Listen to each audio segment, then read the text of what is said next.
இந்த channel follow பண்ண நிறைய பேருக்கு இங்கே வந்து படிக்கணும் இல்லை வேலை செய்யணும்னு ஒரு ஆசை இருக்குன்னு தெரியும்.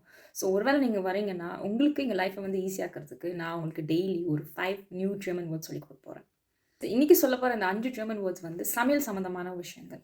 இந்தியன் சாப்பாடு செய்கிறதுக்கு ஒரு சில விஷயம் இல்லாமல் செய்யவே முடியாது. ஸோ நீங்கள் எங்கே வந்து சமைக்கும்போது அந்த பொருள் தேடி சூப்பர் மார்க்கெட் போகும்போது அதனுடைய பேர் தெரிஞ்சால் உங்களுக்கு வந்து யூஸ்ஃபுல்லாக இருக்கும். ஸோ அப்படி தான் நான் உங்களுக்கு 5 பொருள் எடுத்துன்னு வந்திருக்கேன்.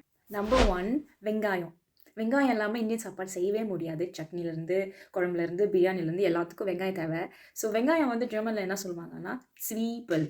ஸ்வீபல்னு சொல்லுவாங்க. இது சூப்பர் மார்க்கெட்டில் போனீங்கன்னா அந்த ஷெல்லில் வந்து எழுதியிருக்கும். 2வது விஷயம் தக்காளி. தக்காளி இல்லாமலையும் இந்தியன் சாப்பாடு சமைக்கிறது கொஞ்சம் கஷ்டம். ஸோ தக்காளி வந்து ஜெர்மனில் எப்படி சொல்லுவாங்கன்னா டொமாட்டன். டொமேட்டோ மாதிரி தான், இங்கிலீஷ் மாதிரி தான். ஆனால் ப்ரொனன்சியேஷன் மட்டும் லைட்டாக வந்து டிஃப்ரெண்ட்டாக இருக்கும். அடுத்த விஷயம் பூண்டு. பூண்டு இல்லாமல் இந்தியன் சாப்பாடும் செய்ய முடியாது. இது ரொம்ப நம்ம எல்லாரும் விரும்பி எல்லா ஐட்டம்லையும் போடுற விஷயம். ஸோ பூண்டை வந்து எப்படி ஜெர்மனில் சொல்லுவாங்கன்னா knoblauch.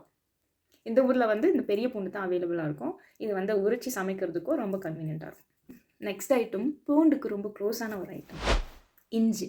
இஞ்சும் வந்து ஐ திங்க் இந்தியன் சாப்பாடில் நம்ம நிறைய யூஸ் பண்ணுவோம். இஞ்சி வந்து எப்படி ஜெர்மனில் சொல்லுவாங்கன்னா இங்வா.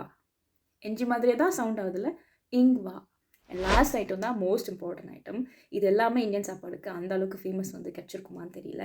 அது வந்து நம்ம யூஸ் பண்ணுற டிஃப்ரெண்ட் டைப்ஸ் ஆஃப் ஸ்பைசஸ். கடுகு, சீரகம், அப்புறம் பெரிய சீரகம், எந்த விதமான ஸ்பைசஸ் நீங்கள் வந்து சாப்பாடில் போட்டாலும் அது எல்லாத்தையும் மொத்தமாக சொல்கிற ஒரு வார்த்தை வந்து கெவர்ட்ஸ்.